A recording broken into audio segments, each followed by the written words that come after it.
My name is Crax Thranlor. I'm the principal major of a niche betting market that appeared in the gambling arena some years ago. And it's all to do with humans, but not in the way you think.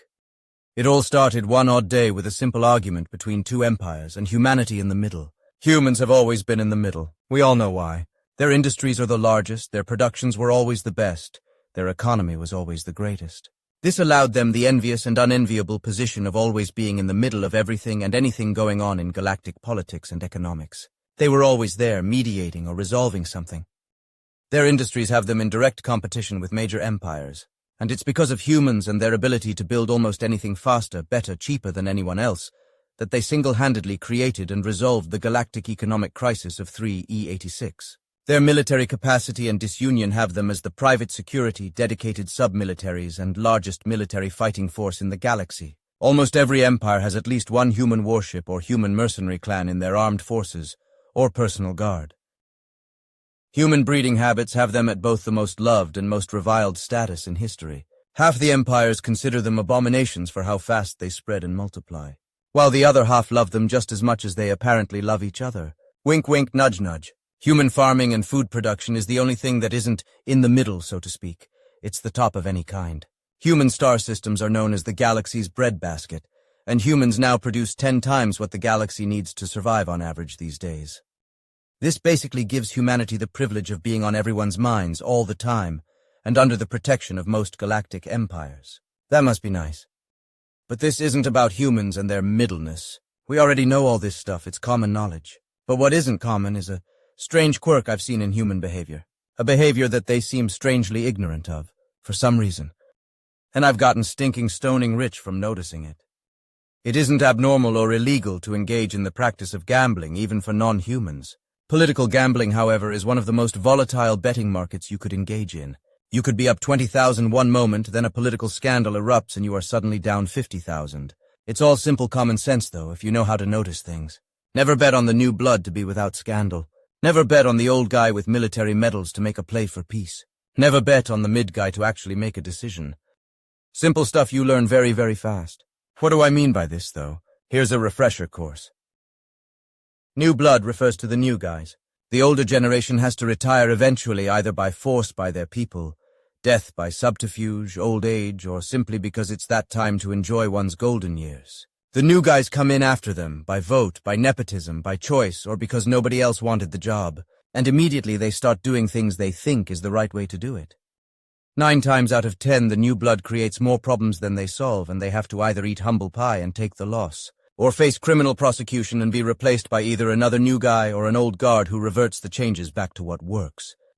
What do I mean by never bet on the soldier for peace? It's a bit more complex. You have to understand the difference between medals and medals. This betting process is twofold, though, and it takes a lot to learn how to differentiate.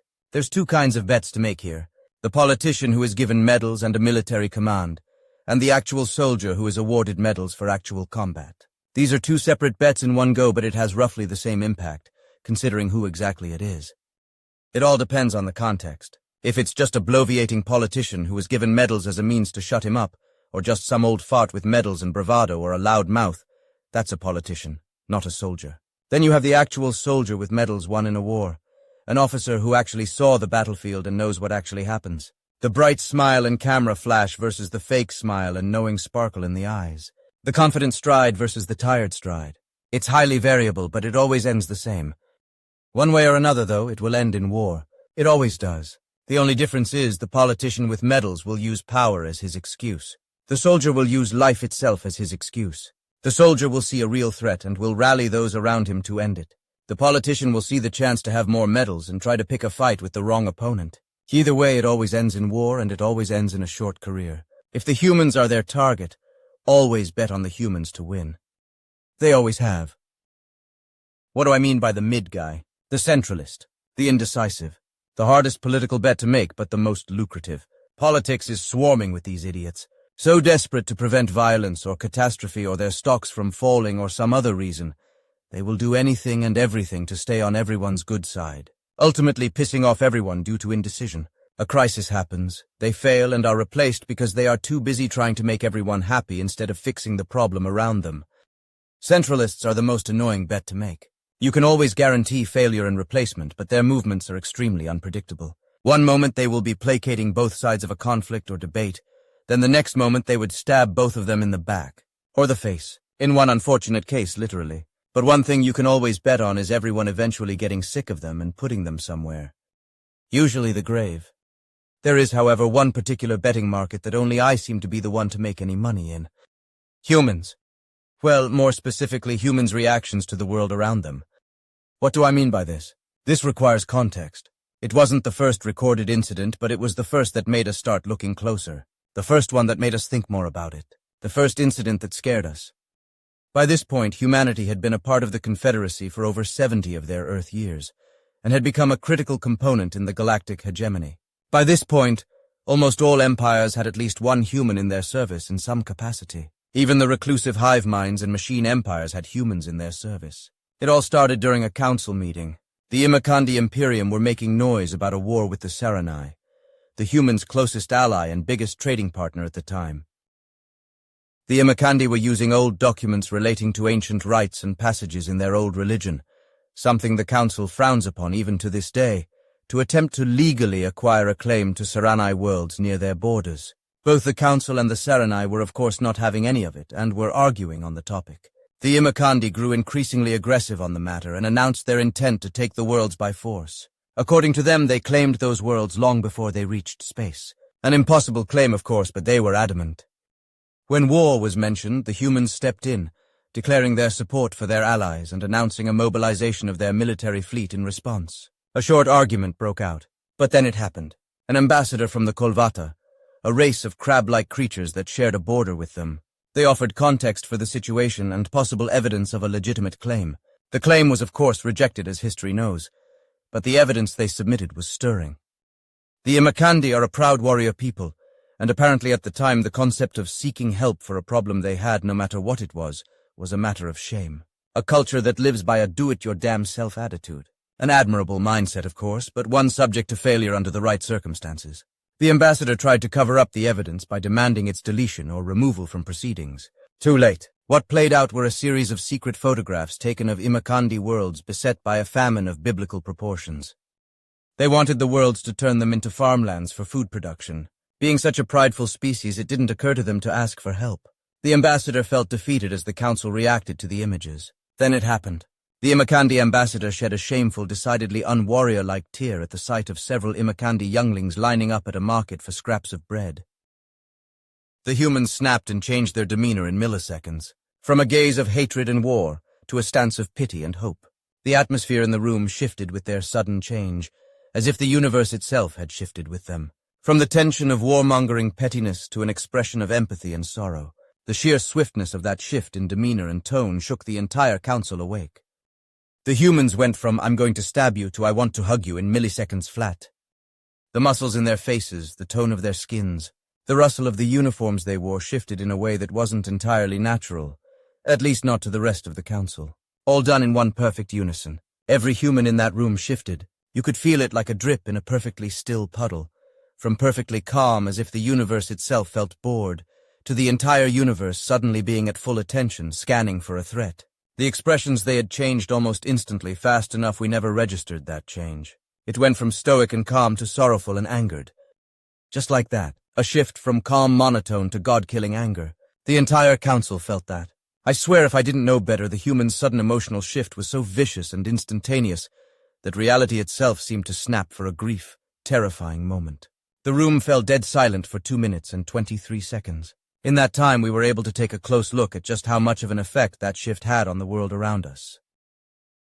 The human ambassador broke the silence. He leaned in, glaring at the Imakandi ambassador with a kind of stare I never wished to be the recipient of. The way he spoke was terrifying. A flat, hard, monotone voice that could only be described as from a demon about to hunt its prey. We never forgot those words. That pride of yours has kept you thus far, but it appears to require a bit of temperance. I will make this simple. You will feed your people, and we will make sure this doesn't happen again. You will take our help, and you will like it. And of discussion. The tone of voice, that growl of anger, the expression and deathly stare. The human spoke into his very being and glared straight into his very soul. The sudden shift they caused in the very atmosphere that surrounded them made the entire event more poignant. This also led to what was the most terrifying and entertaining sight in the galaxy, the sight of an Imakandi Grand Admiral being scared, something nobody ever thought they would ever see. The Imakandi delegation simply nodded, half terrified, half something.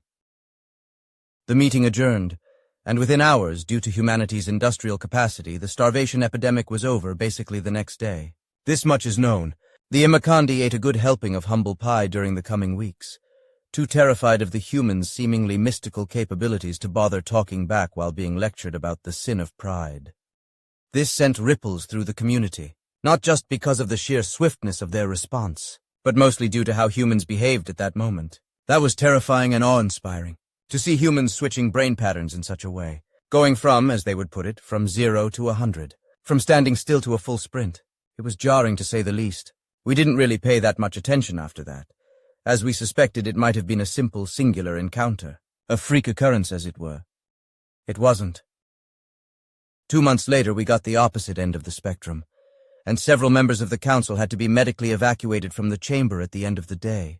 2 months after the Imakandi incident, as we called it, the council from the Saranai, my people, came forward and explained the situation. Pirates, again, except this time they had become so emboldened despite our best efforts, they found the nerve to attack a colony on the outer edges of our borders. On the mention of the words kidnapping children, it happened again. The humans in the room, both of those within the Terran Confederacy and all the local mercenaries, concubines and others, all of the humans, switched. The atmosphere dimmed, suddenly becoming choked with rage, almost as if the chamber was suddenly filled with a choking, asphyxiating gas or anger and hatred. The humans' expressions, the aura surrounding them, the sudden, inexplicable change in the atmosphere. It was as if a series of words suddenly triggered a spontaneous mutation that allowed demons to suddenly manifest. Every human suddenly shifted from being mildly disinterested to being unimaginably enraged. Every facial expression instantly switched from bored to angry in a flash of an instant. All non-humans felt that sudden shift, the sudden nanosecond-long switch that made the universe itself suddenly recoil in fear. Almost as if the sudden flip of brain patterns, the inexplicable turn from one state of matter to another made reality itself warp and twist. Almost as if certain precepts and terminology made the humans capable of warping reality when it upset them. Was it some hidden pheromone we didn't know about? Was it some hidden hive mind that they didn't acknowledge? Was it some mysterious supernatural force that couldn't be determined? Was it a fracture in reality that responded only to them?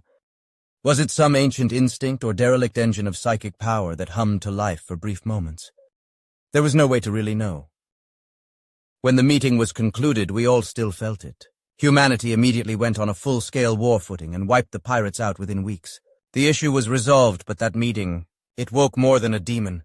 People like me started to notice patterns in human behavior, especially when there were more than a few of them. Certain phrases and words would make them do things, make them angry enough or sad enough or scared enough, and parts of reality would, for a billionth of a nanosecond, warp around them. And that's where I come in, betting. As soon as that second fateful incident took place, I started paying extra close attention. They weren't isolated events. I had already made a name for myself in the betting markets, but I started a new private pool. Very high stakes, very high risk, but if you notice correctly, know the words, know the circumstances.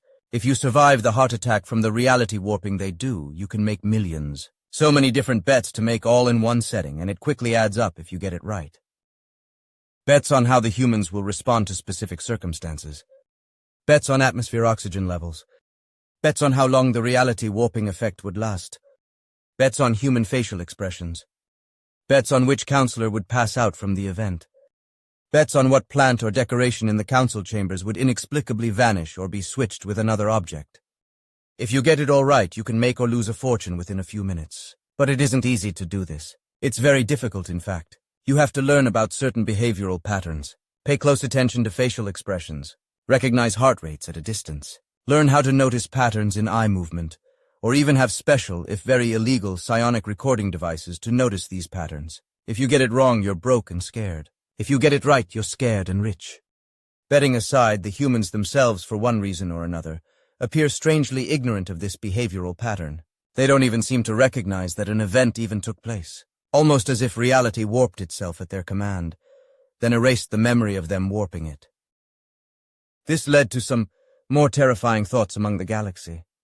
What would happen if they were attacked? What would happen during an economic crash? What would happen if they found a slaver empire? So many scenarios flipped through our minds. If just a few words made them able to do that, what if something actually serious happened? Would the universe spontaneously combust?